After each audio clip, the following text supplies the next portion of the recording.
Hello, folks on YouTube. Welcome to another Northstar Plays Singularity. I hope you folks are well, taking care of each other, being kind to yourselves. Um, those words is more than just hollow. They are good wishes, but we have a world that's going right to hell, and if you don't take care of the people around you in it, if you don't take care of yourself so that you can take care of others, well, so I really do mean those things when I say them. Anyways, just checking into the beyond scene a little bit here. Grabbing the stars, I do the red dwarf stars because sometimes you can get Darwinium from those, as opposed to just doing dark matter, like one of these. Sometimes you get some of the like rare cards, ones with the gold outlines, which are still worth it for generally I don't do series 1 unless there's some of these anymore. It's not worth the dark matter. Whereas series 2 I still pick up anything that I unlock. Ah, the Virgo supercluster. I've at least heard that phrase before.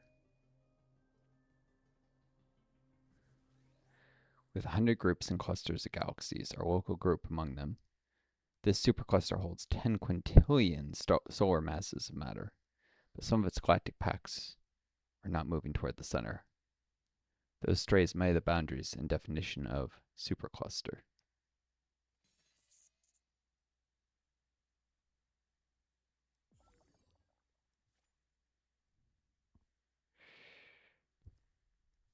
Yep, cool stuff, for sure.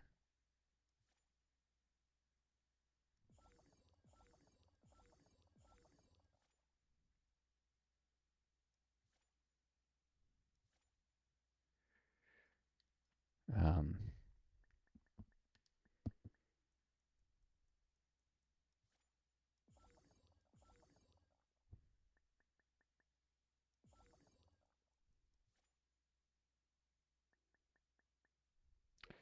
Galaxy is an enormous place. Or say, the galaxy. We're not even talking the galaxy, we're talking clusters of galaxies. The universe is an enormous place.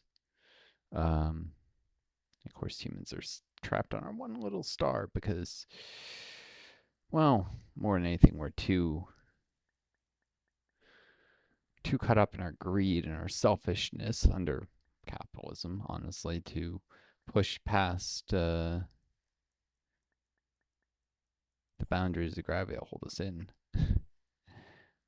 We already have the technology to set up bases on the moon and Mars and maybe even sustainable colonies eventually, at least to start researching that.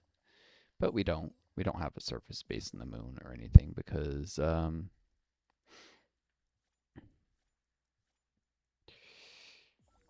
capitalism concentrates so much of society's wealth at the very top. And ordinary people struggle to survive, and so they don't want anything that might divert society's resources from either economic growth or trying to give them their fair share. And of course, economic growth is somewhat silly because the new gains just will end up in the hands of billionaires, as they always have. Under capitalism, wealth flows to the top. In a system of unrestrained competition where there are winners and losers, eventually someone wins it all. And it's not a fair competition. Some people are born into wealth, privilege, some aren't. And heck, even the thing people talk about merit, a lot of that's actually talent. That's just luck of the genetic lottery. Why should someone who does well in the genetic lottery be wealthier and more comfortable and more secure than everyone else? And I say this as someone who was born a genius, still is technically, though long COVID severely interferes with my cognition, who So on the path to becoming a physician, even though thanks to growing up in poverty, it was a much harder path than it should have been. Um, and if I hadn't gotten COVID and become disabled, I would have become a physician, probably a surgeon, and made very good money. Um, might even eventually dipped my toe into politics or something. Um, like sometimes doctors will run for office. I would have been very well off in their system, especially if I wasn't always fighting against injustices in it. But making that my goal more than my own personal success, because focusing only on yourself is wrong. Basically, it's greedy, it's selfish. Um,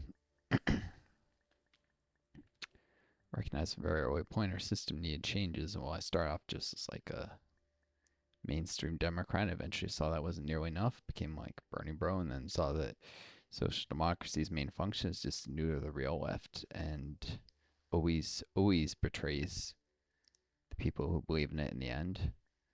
It's not just Bernie who let down his people. You can look at the SPD in Germany, which was the Social Democratic Party that proclaimed that they wanted to reach socialism via reformist means, even, but actually helped the Nazis rise to power and crushed the communists when they almost took control in Germany right after World War One. Speaking of World War One, I was musing on that. That was actually something that was on my mind a bit lately. I think in the world wars generally, I think Americans have got this stupid idea in their head: intervention is always good, because World War Two, um, you know, if America intervened sooner, maybe lives would have been saved. But that's not always the case. Most wars, U.S. gets guided into for the interests of the rich, and it's not in the interest of anyone else. And World War One was actually a great example of that. There's this silly bullshit of, oh, it was to make the world safe for democracy. That's the shit Wilson was, by the way, probably a member of the Ku Klux Klan and a racist piece of shit. That's the shit he claimed in public, while in private he talked about forcing open the doors of markets to trade. Really, it was about imperialism, World War One for him, and forcing free trade on the world, and a system dominated by the U.S. and financial markets, and a move away from the old era of heavy industry dominating economies to financialization of things. But it wasn't about making the world safe for democracy. Most of the nations in World War One on the Allied side were, in fact, not republics. There were two absolute monarchies, the Russians and the Japanese, who were both, mind you, on the Allied side in World War One. There were two constitutional monarchies, Italy, which was it was closer to an absolute monarchy, a constitutional monarchy, and the UK, which is closer to a republic than an absolute monarchy. But both those would technically fit in the constitutional monarchy middle ground. And there were two republics, France and the United States. Of those six nations, five of them were major colonial powers. The only one that wasn't was Italy, and in fact, they used World War I to become a major colonial power by taking Libya from the Ottoman Empire. I think they actually had already sort of taken it, but this was what allowed them to solidify their control over Libya. And I don't remember if they had Somaliland already. Maybe they already did. So yeah, maybe Italy already had some minor colonial holdings. So every single one of the six was a colonial power in an empire. Four of the six were monarchies in some form. Two were absolute monarchies, i.e., complete tyrannical dictatorships. It was not a war for making the world safe for democracy. It was a war that was about power, control, and the interests of the U.S. ruling class.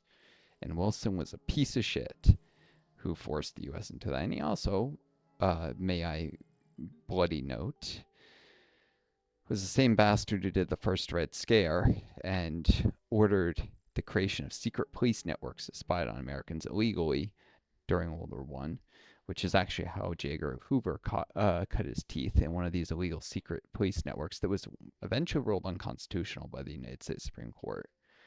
Um, like by secret police, I mean literally systems of citizen spying on their fellow Americans, and something that would end, secret raids, secret arrests, something far more insidious than, say, what the FBI does today. For Hoover, FBI was a step towards more legitimate hold of power than what he had done before. For yeah, and of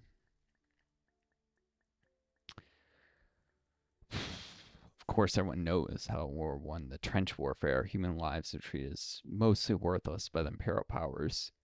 It's not that there weren't more advanced methods of combat even then that were available. It was that trench warfare was cost effective in terms of small arms being cheaper than, say, a greater reliance on artillery and the early aircraft that were evolving, and naval invasions. Building up your navy and then landing on the coastline where there weren't trenches or fortifications built. That was possible back then, even with enough investment. It just wasn't in the interest of the ruling class. They went for the cheapest path to victory. Of course, when everyone does it, it became a kind of prisoner's dilemma where it was no longer cheaper for anyone. But um,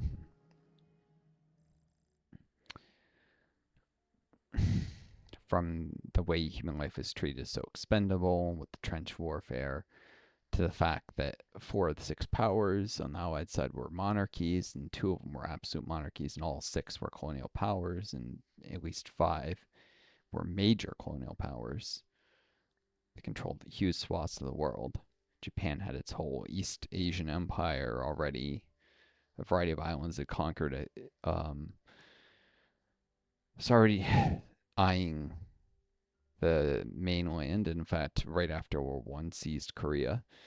Um, but it already set up an empire of a bunch of islands it conquered. Uh, France had Algeria. The UK, of course, had most of Africa. The United States had the Philippines, which is very much a colony, and Puerto Rico, which is still kind of a colony, and um, some other smaller islands the U.S. still controls this day, like Guam and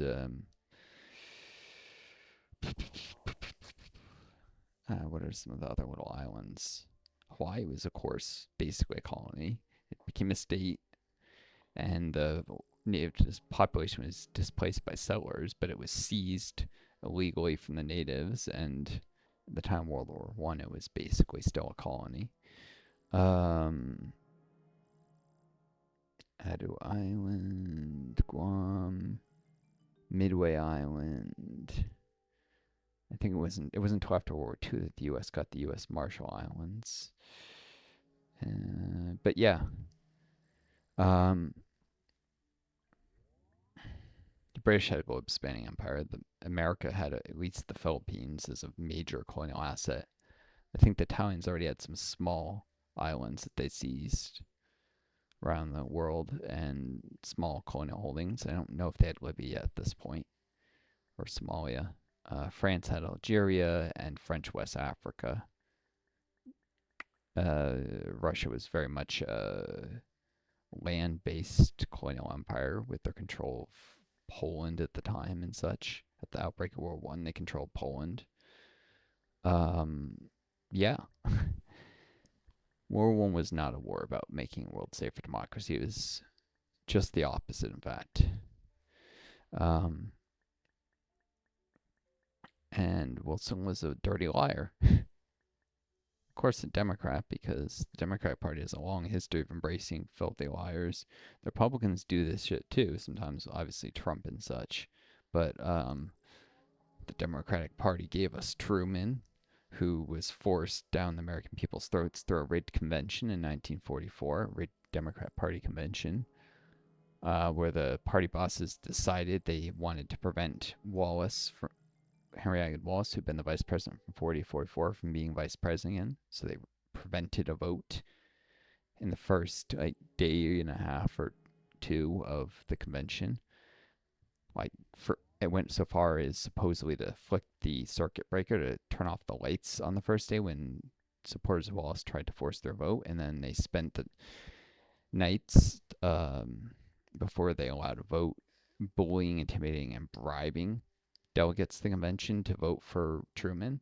By bribing, I mean offering them like political jobs if they did so, and then following through on that. That's bribery. Bribery with employment is still a form of bribery. Um, Promising help in running for office themselves, that kind of thing. And they did these things. They followed through on it. It wasn't just even like they promised that they had no intention of doing. No, they intend to do it, and they did generally follow through on these bribes. Um, so bullying, bribery, uh, threats, variety of things they did, but forced Truman through in a raid convention. Most of the American GIs were off in France, having just invaded Normandy at the time to liberate, Europe from the Nazis, and so the country wasn't really in a place to have mass protests over an election basically being stolen like this because there was no chance the Republicans winning at the time. Um, and the Democratic Party bosses got away with it. And of course, the Democratic Party gave us Wilson, who was a piece of shit. It gave us a lot of the old Southern uh, bastards who helped institute Jim Crow and reinstate a lot of near slavery conditions in the Deep South after the Civil War, undoing the attempts at actually reaching racial justice that initially were carried out right after the Civil War. Um, that was the Democratic Party that was behind that. I mean, Democratic Party has given us endless shitbags with the exceptions of FDR and, depending on who you ask, JFK. LBJ was a corrupt bastard who may have honored some of JFK's legacies, but he was an evil shit. Um, the only good thing he did was the civil rights, movement. But there's also the hey LBJ, how many kids he killed today, the Vietnam War. He was a corrupt bastard. He just cut a compromise with the good guys, and so he gets the easy treatment from history. Um,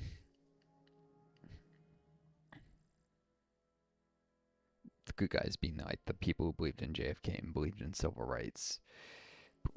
Believed in JFK's war on poverty that LBJ continued and actually ramped up, and believed in civil rights and ending segregation in the South. And that wasn't a new idea of just JFK's either. FDR actually talked about with Wilkie, the guy who ran against him in 44. Yeah, because 36 he ran against the Republican guy was an oil company puppet, and or no, that was 44 he ran against Dewey. And sorry, after 1940, that's right. So yeah, FDR talked about before the 1940 elections with Wilkie, who was the guy who was running against him. Or was it? Yeah, because it was the 40. Was it? Or was it Dewey? Shoot. Anyways, whenever he ran against Wilkie, I'm trying to remember whether that was 40 or 44. He talked about before the elections happened. Uh, Having realized the Democratic Party was too deeply corrupt and could not be fixed, um, upending the political system and forming a new party, the Liberal Party, that would unite the left wings of the Democratic Party and the Republican Party. Wilkie was a fairly liberal Republican. Um, Unfortunately, a member of FDR's administration leaked this conversation. It was probably a bastard who was connected to, well, I mean, there was really a deep state even back then, and, connected to conservative media interests and such, leaked the story of the media. And then when FDR sent a letter to Wilkie apologizing about the leak, some of his administration leaked that letter as well. And that kind of killed the whole thing. But this was already, members of the administration subverting any attempt to undo the brokenness of the two-party system. And yeah, that Trump may be an evil shit, but the idea that deep state exists is not a lie. It does exist. It just, Trump actually allied with it, if anything.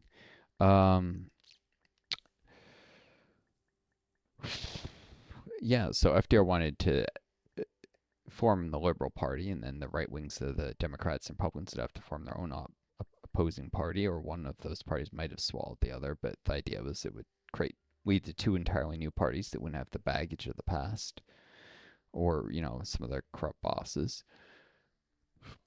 Um, when Wallace was cheated out of the Democratic Party nomination in 44, he didn't just give up, curl up in a ball, and die. He actually went in 48 and ran as a third party with he created or he led rather he because there were other people who believed in what he was saying too. So he led the creation of the Progressive Party, which is a party that ran a couple times. They ran on one of their main platforms was desegregating the U.S. South. In 1948, he ran on that because Wallace, the guy who was the vice president of the United States, would have been the president if he hadn't been cheated out of the vice presidency in 44. So he would have inherited the presidency when FDR died. If democracy had worked the way it was supposed to, and the people's will have been respected, because the vast majority of Americans, and indeed especially Democrats, preferred Wallace to Truman. So that convention being rigged and unfaithful delegates who didn't vote the way that their constituents wanted to vote and such really was a subversion of democracy. Um, but this guy would have been the president of the United States, and he would have probably tried to desegregate the South in like 1949 or something, a year into his 48 presidency. Um, he, that would have put the country on a better trajectory. He also would have fought against entrenched moneyed interests and would have not started the Cold War because he believed it would just fighting the Soviets like that would just lead to the U.S. selling its soul to power, and that's exactly what happened. The Soviets had been our allies in World War II, of course, and why should we have turned on them like the way we did under Truman, who was a very anti-communist and was behind the Second Red Scare very much. The beginnings of McCarthyism were under Truman, and it was indeed 3.5% of the American public voted for Wallace in 48. It would have probably been more, but people were worried that their vote wouldn't count because it was a third party.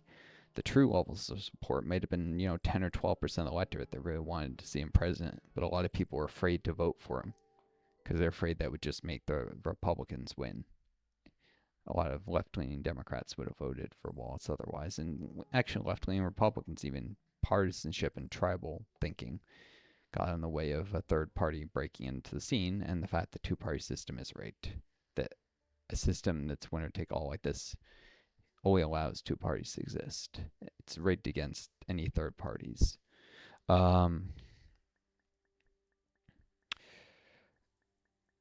Progressive Party tried to run again in 52, but by that point, McCarthyism was crushing any dissent against the Cold War and against the U.S. empire, and the Progressive Party and its candidates and supporters were particularly targeted by McCarthy, which is something that's not often told in the history books.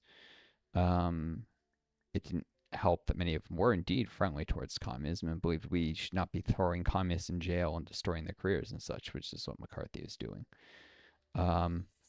But in a free country, people have the right to be communists.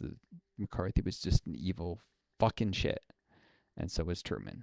And this is part of how the world got to be the sorry state it is. We're now, oil companies that knew about climate change since the 70s and buried it and hid it and invested in misinformation campaigns after they confirmed that it was going to happen in the 70s with their own research.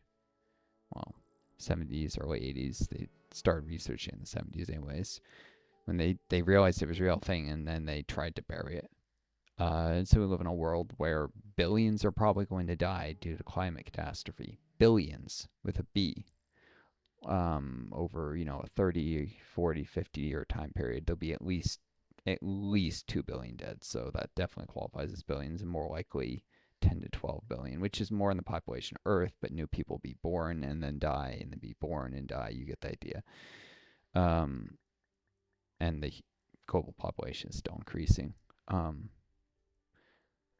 actually, that might have been over a 50-year time period, 10 to 12 billion. But yeah, which is, to be clear, the vast majority of the human race will die because of climate change in the worst case projections, which is what I'm talking about, which more everything we're seeing is more and more showing the worst case projections are actually ones that are likely to come true, especially because there's a lot of ways that climate change can become a runaway, such as there's large frozen methane deposits under the seabeds, and they're getting destabilized. And if they start bubbling up, that will dramatically add to global warming. CO2 is a greenhouse gas, but so is methane. In fact, it's 4 times as powerful per molecule as a methane is as a greenhouse gas. And so if these undersea methane deposits start bubbling up, we're screwed.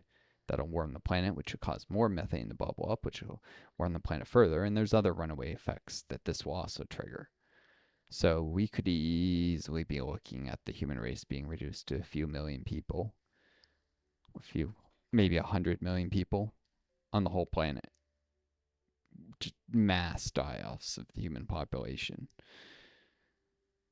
This is part of why I decided I definitely don't want to ever have kids, even if I ever get the opportunity, despite my long COVID, which is something that's been an issue of contention with young women on dating apps, though usually that's if they bring up the fact that they don't want to have kids before they find out that I have long COVID, because they often just disappear if they find out disabled anyways.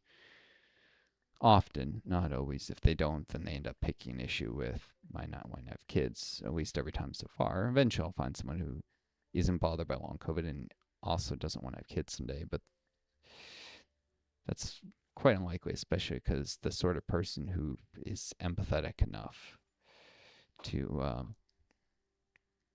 not care about the disability is often the sort of person who wants to have kids because they're very warm-hearted. And it's a shame, but we're headed towards a period of mass killings by the capitalist class, killing off so much of the human race through climate change, and then washing their hands and saying it's not our fault. No, it was. Oil company executives, it was absolutely your fault. You might as well have shot the people. And yeah, it's gonna be bad. So even if it doesn't affect any kids I have, it might affect their grandkids. And I can't control whether any children I have decide to have grandkids in turn. So yeah, it absolutely is not a good idea to have kids. Why doom anyone to that? There'll be time to repopulate the earth again after the collapse if there is a surviving remnant of human species. But the time for people to be adding to the increase in human population is not now. But at the very least, there will be massive crop failures around the globe and famine, which is one of the ways that these billions of people will die is due to famine, due to droughts. Without water, you can't grow crops. And there simply isn't enough money, or at least not that isn't controlled by the billionaires, and why should be made available to the ordinary people to invest, say, why enough skill in desalination to prevent.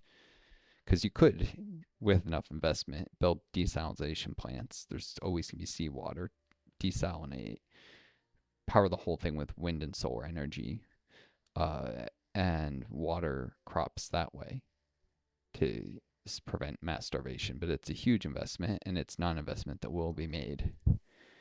And you could even grow some crops in like hydroponics type situations indoors. With enough money, you could prevent these mass die-offs, but this is not what capitalism will do. It will allow the vast majority of the human species to just starve. And the system that's got us here, it all started with World War One, a war that, as I said, was not a war for democracy or freedom or anything but empire. So, thoughts out of my head. Hope you folks enjoyed the video. Take care of each other, be kind to yourselves, and may you always find a guiding star to lead you home. Until next time, this is Northstar. Adieu. Best luck.